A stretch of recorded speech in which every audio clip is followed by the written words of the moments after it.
ada yang berharap ini berhasil, dan ada yang berharap ini gagal. Siapa yang berharap ini berhasil? Mereka adalah kaum nasionalis yang mencintai bangsa ini. Siapa yang berharap ini gagal? Para nyinyir dan para pembenci yang menjadikan politik sebagai tujuan hidupnya tanpa pernah bisa membedakan mana kepentingan politik dan mana kepentingan kebangsaan. Walaupun kebijakannya baik karena beda dengan politiknya, dia mengatakan buruk. Dan walaupun kebijakannya buruk karena sama dengan politiknya, dia katakan baik. Ini orang yang tidak punya spirit nasionalisme. Nanti ditanya lagi, itu duit dari mana? Ladang onten.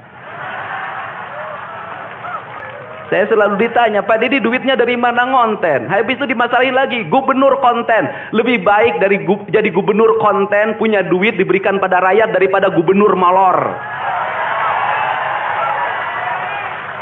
Bener nggak? Ya kan, daripada gubernur tidur, gubernur protokoler, gubernur ingin dihargai, gubernur menghabiskan anggaran jalan-jalan ke luar negeri, teu hayang teuing aing. Jadi Indonesia ini perlu mental yang kuat kalau ingin melakukan perbaikan. Kenapa? Harus kuat menghadapi kaum nyinyir. Dan biarkan yang nyinyir selalu sakit hati selamanya. Karena Jawa Barat akan terus mengalami peningkatan pembangunannya. Ini baru 3 bulan. Belum 100 hari sudah banyak orang yang kepanasan. Apalagi 5 tahun. Suasana penuh semangat membara mewarnai upacara peringatan Hari Kebangkitan Nasional tingkat Provinsi Jawa Barat pada 20 Mei 2025. Di hadapan jajaran Forum Komunikasi Pimpinan Daerah, Forkopimda, anggota DPRD, tokoh masyarakat, dan peserta upacara, Gubernur Jawa Barat Deddy Mulyadi menyampaikan pidato yang tak hanya membangkitkan memori perjuangan, tetapi juga menggugat kondisi kekinian bangsa, khususnya di kalangan generasi muda. Dalam orasinya yang berapi-api, Gubernur Deddy Mulyadi mengawali dengan refleksi mendalam tentang makna kebangkitan. Gubernur Deddy Mulyadi menyoroti perjuangan masa lalu dan kondisi saat ini, terutama perilaku negatif generasi muda seperti kenakalan remaja dan ketergantungan terhadap teknologi dan narkoba. Gubernur menyampaikan solusi dengan menerapkan pendidikan karakter berbasis disiplin ala militer dan meresmikan Sekolah Kebangsaan Khusus Jawa Barat di Dodiklat Lembang. Filosofi Sunda menjadi landasan dalam pikirannya dengan menekankan pentingnya tanggung jawab kolektif dan pentingnya menjaga martabat serta nilai-nilai esensial. Gubernur Deddy Mulyadi juga memberikan apresiasi kepada siswa sekolah kebangsaan dan menyinggung nyinyir yang hanya mengkritik tanpa memberikan solusi. Dan yang paling berbahagia hari ini adalah orang tua.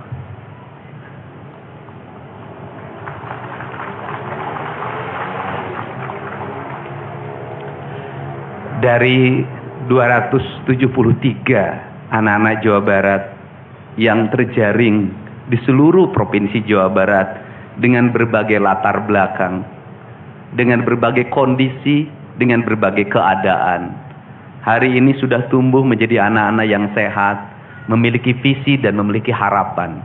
Bahkan menurut saya jauh lebih baik dibanding yang tidak mengikuti pendidikan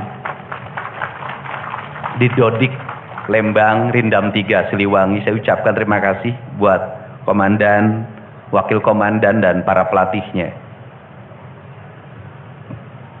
Yang pertama, hari ini kita bersama-sama memperingati upacara kebangkitan nasional. Saat masyarakat Indonesia, masyarakat Nusantara disadarkan dari ketertutupan telinganya, dari ketertutupan matanya, dari ketertutupan hatinya, dari kebutaan matanya, dari ketulian telinganya, dari kebisuan lidahnya, dan dari ketutupan hatinya, di mana saat itu kita masuk pada sebuah fase kita ternina bobokkan oleh imperialisme kolonialisme yang menghamparkan lapangan pekerjaan, yang menghamparkan perkebunan, yang menghamparkan areal persawahan, yang menghamparkan areal-areal irigasi, yang menghamparkan areal bendungan, Tetapi mereka mengisi gedung sate ini, mereka mengisi gedung-gedung indah dan mewah di seluruh Nusantara. Tetapi gedung-gedung itu hanya memiliki hak mereka untuk melakukan pengelolaan keuangan, untuk melakukan pengelolaan kekuasaan, di mana seluruh hasil kekayaannya dinikmati oleh mereka dan dikirimkan ke negerinya, dan kemudian rakyat Indonesia hanya menjadi kuli dengan gaji yang terbatas, dan beberapa orang Indonesia yang tunduk menjadi kaki tangannya menikmati sebagian kekuasaannya, bahkan menikmati uang-uang yang seharusnya dibayarkan kepada para pekerja Indonesia yang lapar, yang hitam kelam terbakar, yang disebutnya sebagai rodi. Mereka mengambil hak-hak mereka dan dinikmati oleh mereka yang hari itu berkongsi dengan kolonialisme. Maka kesadaran itu tumbuh. Lahirlah gerakan Budi Utomo. Lahirlah gerakan Sumpah Pemuda. Dan seluruh gerakan itu dimulai dengan sebuah kesadaran dan hilangnya rasa takut pada dirinya bahwa kita adalah pemilik hak dari negeri ini. Hari ini kita disadarkan pada sebuah peristiwa di mana kita sering buta mata kita. Kita sering tuli telinga kita, dan kita sering gagu lidah kita. Ketika anak-anak kita berteriak di jalanan, mengusung sangkur, membawa celurit, saling berkejaran, darah menetes di setiap sudut kota, motor-motor dibakar, orang menjerit penuh rasa ketakutan, kita hanya bisa diam. Ketika di sudut-sudut kota, anak-anak kita menenggak ciu. Ketika sudut-sudut kota, anak-anak kita makan eksimer. Ketika di sudut-sudut kota, anak-anak kita makan minuman oplosan. Mereka jatuh tersungkur, matanya merah penuh dengan rasa emosi, pulang ngamuk ke orang tuanya. Kita hanya bisa diam. Ketika anak-anak kita menghabiskan waktu main game online sampai jam 4 pagi, tidak masuk sekolah, di rumah ngamuk, mengancam orang tuanya dengan pisau, menusuk kakeknya dengan sangkur, kita hanya bisa diam. Proses kita hanya dua, pidana dan penjarakan dalam penjara anak. Tetapi kita tidak pernah menyadari bahwa seluruh lorong-lorong kegelisahan mereka, seluruh hiruk pikuk jalanan tak membuat mereka nyaman. Sudut-sudut rumah menjadi neraka bagi kehidupan mereka. Lapang-lapang bola tergusur menjadi industri perumahan, pemukiman, dan pertokoan. Mereka kehilangan tempat bermain. Mereka kehilangan air yang jernih di sungai sehingga bisa mereka berenang. Mereka kehilangan gunung-gunung yang indah tempat mereka bercengkrama dengan alam. Mereka kehilangan sawah yang terhampar. Yang mereka lihat adalah kebisingan dan kebisingan. Bising di jalanan karena knalpotnya brong. Bising di rumah karena orang tuanya bertengkar. Maka mereka lari dalam lorong-lorong gelap.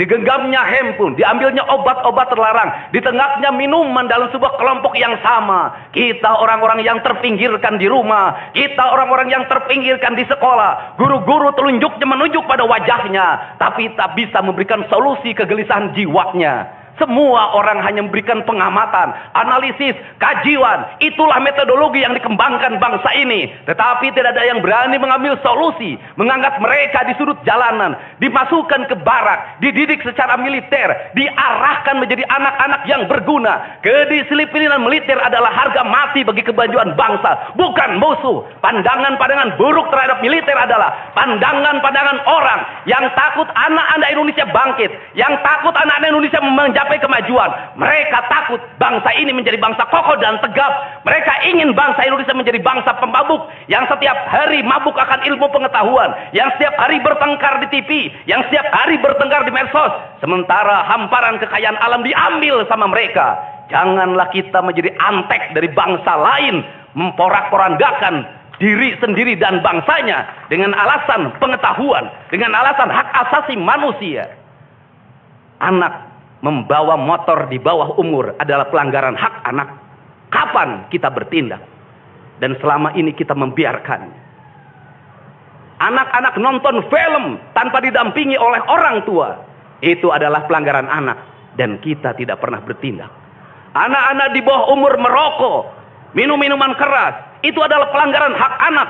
Semuanya kita berdiam. Anak-anak main game online, nonton tayangan-tayangan dewasa lewat media sosial, kita berdiam.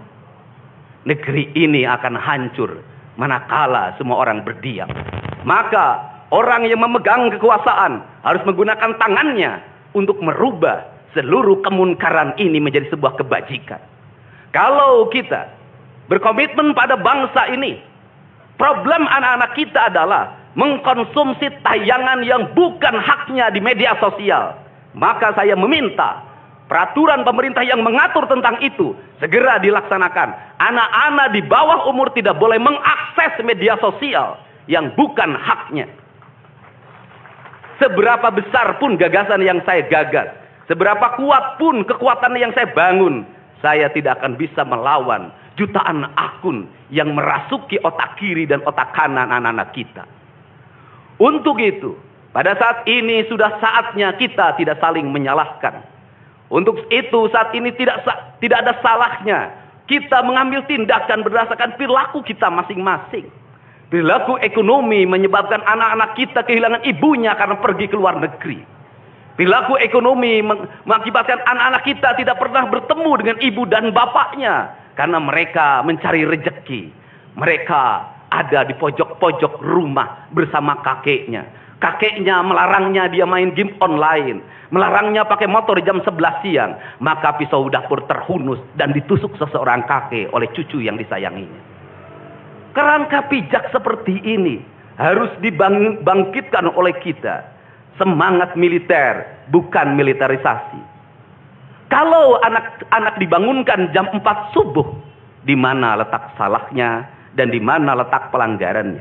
Kalau anak-anak dibangunkan, kemudian disuruh membereskan tempat tidur, apa salahnya dan apa pelanggaran hak anaknya? Kalau anak-anak disuruh sholat subuh, apa pelanggaran haknya? Kalau anak-anak mengikuti kuliah subuh, apa pelanggaran anaknya? Kalau anak-anak disuruh ngantri kemudian makan pagi, sarapan pagi dengan telur, dengan nasi, dengan pisang dan minum susu, di mana letak salahnya?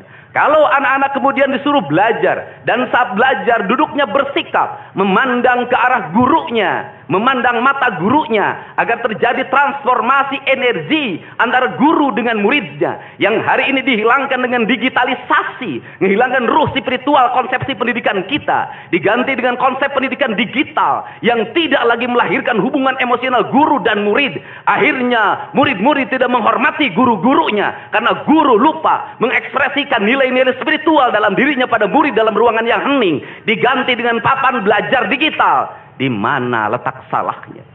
Kalau anak-anak itu diajarkan makan siangnya tertib, berantri, berdoa sebelum makan, di mana letak salahnya? Kalau anak-anaknya sore hari diajarkan bola voli, sepak bola, latihan baris berbaris, di mana letak salahnya? Kalau sore hari anak-anak disuruh masuk ke masjid, mengikuti pengajian, di mana letak salahnya? Kalau setelah itu mereka makan malam, dan makan malam ditandai dengan berdoa, di mana letak salahnya? Kalau mereka jam 9 disuruh masuk barak, disuruh masuk ruang tidur, dan disuruh tidur, di mana letak salahnya? Justru hak-hak anak terdapat di barak pendidikan TNI, dan hak itu tidak mereka dapatkan di rumah-rumah. Di rumah-rumah anak-anak tidak bisa tidur malam. Mereka rata-rata tidurnya jam 4. Jam 1 malam, jam 2 malam. Di rumah mereka tidak mendapat makanan yang bergizi karena serba fast food. Di rumah mereka tidak mendapatkan kasih sayang. Di jalanan mereka balapan. Mereka tidak mendapatkan ruang hidup tanpa gadget dalam setiap hari. Saya katakan, justru lingkungan kita hari ini, rumah, halaman rumah, kadang sekolah, kadang jalanan, bukan lagi tempat yang ramah untuk anak-anak Indonesia. Untuk itu apa kebijakan yang harus kita lakukan? Kebijakan yang harus kita lakukan adalah mindset pembangunan dirubah. Ekonomi bukan segalanya. Itu penting. Tetapi ekonomi tidak boleh membunuh ruang-ruang publik di mana orang mendapat ruang bercengkrama. Desain rumah harus dikembalikan pada desain yang membuat jendela, membuat ruang untuk ibu dan bapaknya berkumpul. Halaman rumah harus tersedia di setiap kampung, jangan dihabiskan untuk bangunan. Karena anak-anak ingin bermain di halaman. Lapangan bola di setiap desa harus ada. Karena apa? Karena mereka terus berinteraksi olahraga. Sungai-sungai harus dijernihkan. Karena anak-anak orang miskin tidak bisa berenang di kolam renang yang berbayar. Mereka harus berenang di sungai-sungai yang jernih. Gunung-gunung harus dihijaukan. Karena anak kita perlu hiking dan traveling dalam setiap waktu. Anak-anak kita perlu berinteraksi dengan semesta. Lampu-lampu kadang sebulan sekali harus dimatikan. Agar anak kita bisa menatap langit, melihat bulan dan bintang. Bahwa dia adalah bagian dari cakrawala yang indah. Negeri ini sudah sesak dengan uang di kepalanya. Yang akhirnya apa? Pendidikan hanya menjadi ucapan dan tingkatan S1, S2, dan S3. Tapi pendidikan lupa ada nilai esensial yang harus dihidupkan dalam relung hati manusia. Pendidikan Indonesia adalah mewujudkan manusia Indonesia seutuhnya. Mewujudkan manusia Indonesia seutuhnya. Dalam falsafah Sunda disebutnya Pancawaluya. Cager, bager, bener, pinter, singer. Itulah falsafah pendidikan asasi. Maka falsafah pendidikan asasi dalam kaidah Sunda disebutnya kalimatnya begini. Kawung mabur sarulukna sama kelengiten pandana. Ciamis tinggal paitna, ciherang tinggal kiruhna. Resi lengiten ajina pandita ilang komara. Kaduruku hawa nafsuna. Bangkong di kongkorong kujang. Kacai mawacameti. Saya hanya falsafah ini. Apa itu bangkong di kongkorong kujang? Kujang adalah senjata. Bagi orang Sunda adalah sebuah kehormatan diri. Kujang. Tetapi kujang tidak bisa dikongkorongkan pada bangkong. Kalau bangkong dikongkorongkan oleh kujang, bangkong itu anak-anak di bawah umur. Kalau dia dikongkorongkan oleh kujang, kujang itu tak bermakna dan bangkong itu mati, tak mampu membawa kujang. Kacai mawacameti, apa itu artinya? Orang pergi ke air untuk mensucikan diri. Maka dia harus membebaskan diri dari berbagai apapun kepentingan. Dia ingin pasrah. Dia ingin sumera. Hirup ukur sasamperan, awak ukur sasampayan. Sariring-dering dumadi sarengkak saparipola. La haula wala quwata illa billah. Maka dia tidak boleh membawa hawa nafsu. Ketika kita ingin memasuki abad ritual dan spiritualitas, maka tidak boleh ada kebencian, tidak boleh membawa senjata apapun, tidak boleh, maka kita berserah. Apa yang terjadi hari ini? Orang-orang yang setiap hari bicara tentang kesucian, lidahnya menyakiti orang lain, menusuk orang lain, membawa api peperangan pada saat orang menuju kesucian. Bahkan bisa jadi menghinakan orang lain, itu dianggap bagian dari kesucian. Tidak ada anak nakal. Tapi orang Sunda itu menyebutnya budak bangor. Budak bangor itu beda dengan nakal. Kenapa? Itu masa mereka menginjaki masa remaja menuju masa dewasa. Maka di hari kebangkitan nasional ini, pemerintah Provinsi Jawa Barat, sekolah yang hari ini berjalan, ada pendidikan karakter, ada bela negara. Saya akan meresmikan menjadi Sekolah Kebangsaan Jawa Barat Istimewa. Sekolah Kebangsaan Jawa Barat Istimewa nanti akan dipusatkan di Dodik, Lembang. Dan kalau ada lembaga pendidikan lainnya, kami juga akan menjadi kerjasama. Mereka yang bersekolah di situ bukan anak-anak yang tawuran. Bukan anak-anak yang minum. Bukan anak-anak korban dari ML. Tetapi juga nanti anak-anak yang memiliki kemampuan akademik yang tinggi. Anak-anak yang memiliki kemampuan pikiran yang tinggi. Dan seizin pimpinan DPRD Provinsi Jawa Barat, tahun ini kami akan memberikan beasiswa pada mahasiswa-mahasiswa yang kuliah di jurusan engineering. Tetapi mereka harus mengikuti sekolah kebangsaan selama 1 bulan. Agar uang yang diberikan oleh Provinsi Jawa Barat melahirkan nasionalisme-nasionalisme baru yang bisa membawa bangsa ini ke arah kemajuan. Dan saya mengucapkan terima kasih pada kalian semua yang membuat diri saya hari ini setiap hari berpikir. Ingat, doa yang terpancar ada 2. Saya tidak menyebut doa. Rintihan hati, bisikan hati ada 2. Ada yang berharap ini berhasil, dan ada yang berharap ini gagal. Siapa yang berharap ini berhasil? Mereka adalah kaum-kaum nasionalis yang mencintai bangsa ini. Siapa yang berharap ini gagal? Para nyinyir dan para pembenci yang menjadikan politik sebagai tujuan hidupnya. tanpa pernah bisa membedakan mana kepentingan politik dan mana kepentingan kebangsaan. Walaupun kebijakannya baik karena beda dengan politiknya, dia mengatakan buruk. Dan walaupun kebijakannya buruk karena sama dengan politiknya, dia katakan baik. Ini orang yang tidak punya spirit nasionalisme. Dia hidup mempertuhan politik dalam setiap waktu. Saya katakan, dia hidup mempertuhan politik dalam setiap waktu.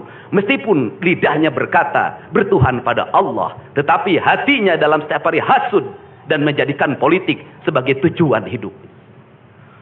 Dan barangkali bisa dilihat dari seluruh rakyat Jawa Barat, karena ini tertransformasi lewat media televisi dan media digital, yang menjadi petugas upacara hari ini bukan pasukan paskibraka yang biasa kita pakai, tapi mereka adalah peserta didik sekolah kebangsaan Dodik Lembang Rindam 3 Siliwangi.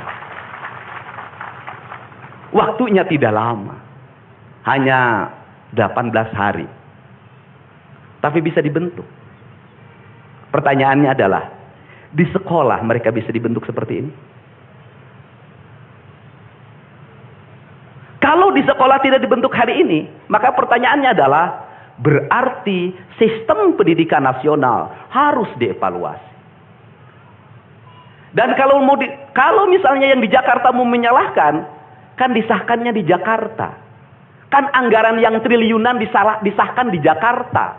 Kenapa anggaran yang triliunan ini tidak terevaluasi dalam setiap tahun? Saya katakan, sistem pendidikan yang di dalamnya angka-angka yang hanya orientasinya materi dan kepuasan dalam outcome dalam sistem pengelolaan keuangan tidak akan melahirkan apapun kecuali tumpukan kertas, software dan hardware. Tetapi pendidikan yang lahir dari jiwa dan lahir dari cinta, tanpa biaya yang besar, dia akan melahirkan anak-anak penuh dengan semangat kebangsaan dan punya spirit Pancawaluya. Itulah pentingnya hati. Itulah pentingnya rasa. Untuk itu, hari ini ada antrian, ribuan orang yang ngantri ingin memasuki pendidikan di pendidikan sekolah kebangsaan. Dan kalian semua hari ini bisa bertemu dengan orang tuanya. Bisa mendapat sertifikat dari kami dan bisa pulang dulu. Nanti dalam 2 minggu sekali kami siapkan mobil di setiap kabupatennya untuk pergi ke Dodik lagi mengikuti pematangan, bukan di Dodik nanti, di Badan Diklat ESDM Pemda Provinsi Jawa Barat, kalau nanti di Dodik diisi oleh siswa yang baru.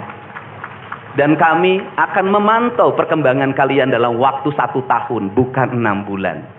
Dan saya sudah meminta kepada Dinas Kesbangpol, Dinas Pemuda Olahraga, di upacara peringatan 17 Agustus 1945 Pemda Provinsi Jawa Barat, seluruh pesertanya berasal dari siswa didik sekolah kebangsaan di Dodik Lembang. Kalian semua jadi petugas upacara Agustusanan. Jadi tidak usah repot lagi. Ternyata bisa. Dan hari ini bisa kalian bahagia. Saya ngasih bonus untuk petugas upacara dari Dodik ini 25 juta untuk dibawa pulang ke rumahnya masing-masing. Dapat uang saku, makannya enak, tidurnya nyenyak, berubah mental, bajunya bagus, pulang dapat bonus, gratis lagi. Dan tentunya buat petugas yang lain juga kita siapkan 25 juta. Nanti ditanya lagi, itu duit dari mana? Ladang ngonten. Saya selalu ditanya, Pak Didi duitnya dari mana ngonten? Habis itu dimasalahin lagi, gubernur konten. Lebih baik dari jadi gubernur konten, punya duit diberikan pada rakyat daripada gubernur molor. Bener nggak? Ya kan, daripada gubernur tidur, gubernur protokoler, gubernur ingin dihargai, gubernur menghabiskan anggaran jalan-jalan ke luar negeri, teu hayang teuing aing. Kang Dedi masuk gorong-gorong, ya sebentar lagi akan saya naik ke pesawat. Jadi Indonesia ini perlu mental yang kuat kalau ingin melakukan perbaikan. Kenapa? Harus kuat menghadapi kaum nyinyir. Dan biarkan yang nyinyir suruh sakit hati selamanya. Karena Jawa Barat akan terus mengalami peningkatan pembangunannya. Ini baru 3 bulan. 100 hari itu tanggal 30 Mei. 100 hari kepemimpinan saya. Belum 100 hari sudah banyak orang yang kepanasan. Apalagi 5 tahun. Dan saya ucapkan terima kasih. Ini upacara yang spesial. Kita dihadiri oleh pasukan khusus. Tepuk tangan semuanya. Ada Kopassus, ada Kostrad, ada Marinir, ada istilahnya apa sekarang, Kopasgat. Kemudian ada infanteri, ada cavalry, kemudian ada pasukan angkatan laut, kemudian juga ada Brimob. Tepuk tangan semuanya, keren. Dan kalian semua, para peserta, ini yang keren-keren ini anak-anak kita ini. Anak-anak kita yang keren-keren ini. Kamu tengok ke kanan, tengok kiri sambil minta sama Allah. Besok kamu yang berseragam seperti mereka. Tepuk tangan kalian semuanya, semangat. Semangat. Semangat. Oke. Yang terakhir, ini buat Biro Umum. Ini harus dirubah, Pak. Pertama, ini tiang bendera menghalangi gedung sate. Benderanya nanti harus digeser ke sebelah sana. Dan nanti kalau upacara tidak menghadap ke sana, tapi dari sini menghadap ke sana. Agar panorama itunya tetap terlihat. Dan kalau di sana maka kebisingan kendaraan tidak akan terlalu mendominasi. Ini Feng Shui cara menata bangunan. Jadi saya dari tadi mandang gedung sate nggak bisa karena terpotong oleh tiang bendera. Dan nanti bagian protokoler itu masang podium nggak lurus ke tiangnya, agak mencong-mencong dikit. Maklum Pemda masih belum pakai rasa, masih pakai DPA. Yang penting di DPA-nya juga tidak melanggar. Nah ini saya ini orang estetik dan di Pemda ini tidak pernah ada rapat untuk merumuskan ini. Cukup WA. Pak Sekda, Kesbangpol, Dinas Pendidikan, besok kita lakukan ini, anak-anak bajunya ini, dan saya terima kasih buat PLT Dinas Pendidikan yang stresnya banyak, suaranya sampai hilang, saking takut. Luar biasa. Berdiri dong Kepala Dinas Pendidikan PLT. Di depan kamu pindah. Suaranya hilang. Pernah saya marahin malam-malam, kamu belum tahu cara kerja saya. Karena sekarang sudah tahu ternyata Sang Kuryang tuh hidup di sini. Ya, Pak. Silakan duduk depan, Pak. Di depan, Pak, duduk. Saya ucapkan terima kasih juga kepada Pak Sekda yang selalu ingin menjalankan tugas saya dengan baik. Kalau belum meluntur-luntur dikit wajar, karena dia memang penakut sama istrinya jadi kurang lentur. Kalau saya kan sudah sangat lentur hidupnya. Saya ucapkan terima kasih juga pada Kesbangpol, ini yang supporting sangat baik. Ini mantan, pindah Pak ke depan, Pak. Ini jajaran protokoler, dan saya ucapkan terima kasih pada Pangdam 3 Siliwangi yang support full.